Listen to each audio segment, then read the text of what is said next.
Ladies and gentlemen, hey, hi, how you doing? Welcome back to the channel. Thank you so much for stopping by. Recently, we got some direct, specific responses from some of the Battlefield developers when it comes to some pretty big topics in the community, including cheating, crossplay, then even a little bit of what's going on with labs as well, and how they're approaching leaks, which ultimately is a pretty bold thing to do, all things considered. So this information is stemming from a couple of different interviews done on IGN that we'll be going through and breaking down. This first of which is really interesting. Battlefield 6 devs hope console players keep crossplay on even if they can never fully win against PC cheaters. So both the topics that we're breaking down here today, this crossplay stuff that has to do with some cheating, and then also their leaking approach, they're pretty bold for, gaming in general here.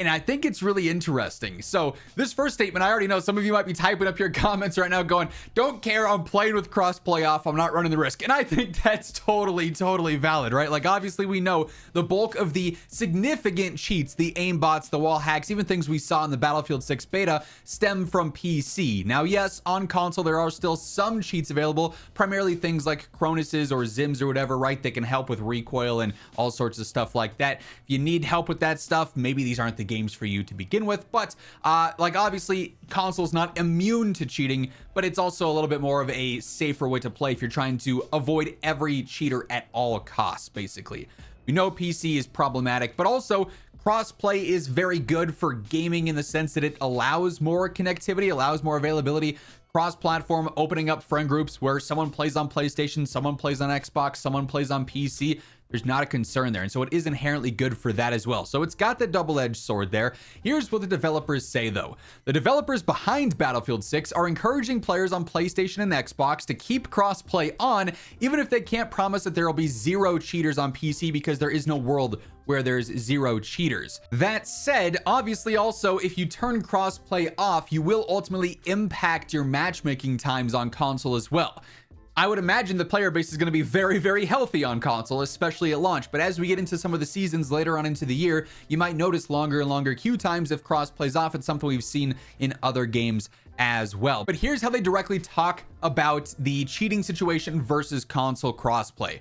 The conversation saw the Battlefield 6 devs acknowledge that while it'll be hard to guarantee a cheat-free environment for those playing with the Battlefield 6 PC pool, Ripple Effect and the rest of the Battlefield Studios team have gone to great lengths to fight off cheaters. So we're doing a lot on the PC side to clamp down on cheating as much as possible, Bull said. We have a team within Battlefield dedicated just to the anti-cheat, which includes engineers, analysts who are reviewing things and banning players and figuring out what the latest cheats are. We have another whole dedicated team at EA to the anti-cheat that we work closely with. So essentially, there are two teams in Battlefield or on Battlefield right now working on the anti-cheat. One that is specifically looking at just Battlefield stuff, dedicating to engineering new tech, dedicated to analyzing stuff and figuring cheats out. And then another team that works on Battlefield with EA because they have obviously the Javelin anti-cheat across the board for other titles as well. So that's actually really good to hear. Obviously, this is similar to how Call of Duty has Team Ricochet, their own dedicated anti-cheat team.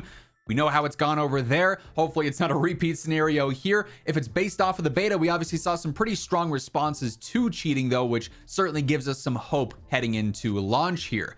Bull also highlights the new Battlefield 6 anti-cheat system Javelin, as well as the divisive secure boot options that they're doing. TPM 2.0, COD is doing this as well, as other important components in their strategy. Still, as cheaters continue to run amok across the most popular multiplayer games on the market, Ripple Effect knows some will still slip through the cracks, especially on PC.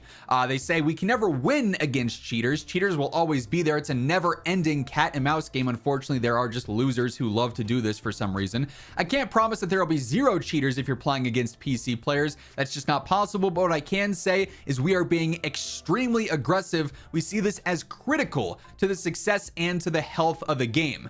Obviously, you can compare this to other titles that have significant cheating problems, like, for instance, Call of Duty, where that is a thing that has plagued the game and caused the player base largely to leave in waves because they can't get it under control. And so they know that this has to be a top priority, and it's really good to hear them talk about it. Now, of course, this is just talk. We still have to see this put into action and put into effect, but still, good news here as well. They also do mention that crossplay is going to be on by default, so it's something you have have to turn off if you want. They go on to say, you don't want to play a game and feel like a bunch of other people on the other team are cheating. I hope console players feel confident enough in what we're doing for cheating on the PC side that they don't feel like they have to turn off crossplay just for that reason. If they do want to, that's an available option to them, but we think it's super important for PC and console players to be confident that most of the people they're playing with or against are not cheating, and we're putting a huge amount of effort into that. So this first article here mainly focused on the cheating problems, certainly, you know, establishes some confidence, at least based off of their words. And based off the beta, I feel like they have a decent track record to go off so far. So certainly some interesting stuff there. We also, though, have some other rather interesting, pretty bold responses from the Battlefield devs. So this next article is titled, "What's Gonna Leak? Everything." Battlefield 6 devs insist they don't want the game to suffer from leaks, but also player feedback comes at a cost. So obviously, Battlefield Labs is a huge thing, especially for a game of this magnitude. Giving so many players the chance to essentially be QA testers, to play it early, to have that access is huge. And because of Labs, even though everyone who goes and signs up for it has to sign an NDA saying, I'm not going to post or talk about it, a billion people have already broken those NDAs. We have Battle Royale gameplay already out there. We've had multiplayer gameplay out there for some time. Every single Labs update is data mined. It leaks. It gets posted everywhere, breaking those NDAs. But also, it's insanely valuable to making sure the game launches in the correct state. We saw this going into the beta, where they used a ton of feedback from Labs to polish things in the beta that ended up being really successful and really polished then. Of course, they're still using the beta feedback as well, but now we see it with Battle Royale as well. Based off of some of the leaks that have come out, it seems like players are kind of back and forth. Maybe it feels a little bit too slow. The TTK is weird. Armor is weird. That's stuff they can directly use from the Labs feedback, and even though it's leaking out and it's kind of spoiling things, it's also going to help make their game better.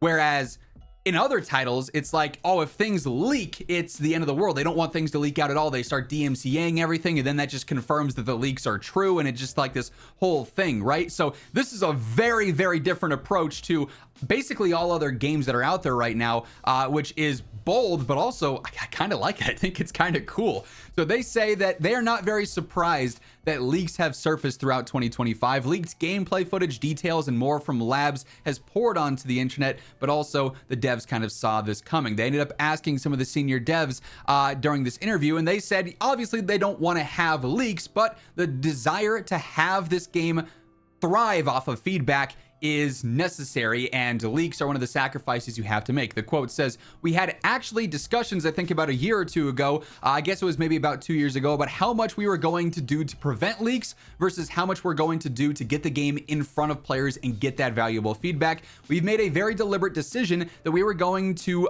bias very heavily towards putting things in front of players and getting their feedback, even though we knew that things would end up leaking here." I remember at one point making a big presentation that said, what's going to leak? Everything. Like, we just started with that assumption that things would leak. To be clear, we don't want things to leak. We weren't seeking leaks. Although in a lot of situations, leaks can actually help promote hype for games. We see it all the time. So obviously it sucks for devs to have their work leaked out early and kind of spoil things, especially if it's like story related. I hate that stuff, but certain leaks at least give you the chance to get more excited for stuff and see that general feedback as well, and maybe even potentially tweak things based off of leak feedback. They also go on to say, "We know the most important thing was to get the game in front of players, get real feedback, get real telemetry, real data, and that had to come at any cost, including the fact that things were going to leak." Now, they do say that they made some things harder for people to leak, but getting the game out there and just having it openly available to play, even though you have to sign that NDA, ultimately results in so many leaks and so much stuff getting posted out. However, at the end of the day, it should be worth it if things go to plan. Of course, they're going to use all this feedback from the beta, all the information and feedback from months and months and months of Labs testing for launch, to hopefully have the game launch in a state that is polished, that feels finished, that feels refined, so it can be fully successful and not be a repeat of previous launches where, sure, things might have been buggy in the beta and you're like, oh, it's a beta, things will get fixed, and then launch happens and it's like, oh no, they didn't get fixed. This is a disaster. This is a mess. They can't have that situation be repeated here. So bold strategies on all fronts, saying please don't turn off crossplay, and also, yeah, things are going to leak, but it's going to be for the better. I do think it's an interesting take though, and it's really insight that we don't oftentimes get from any developers in the industry, quite frankly. So some interesting points here from the devs themselves at Battlefield. That said, that is going to wrap things up for this video. If you guys enjoyed it, you want to help share it around, do me a favor, drop a like on it. And if you're new here, feel free to subscribe to stay up to date with all the major things going on in the world of Battlefield. That's going to wrap things up though. Once again, thank you so much for tuning in. And until next time, take it easy, have an awesome rest of your day, and I'll catch you later. Peace out.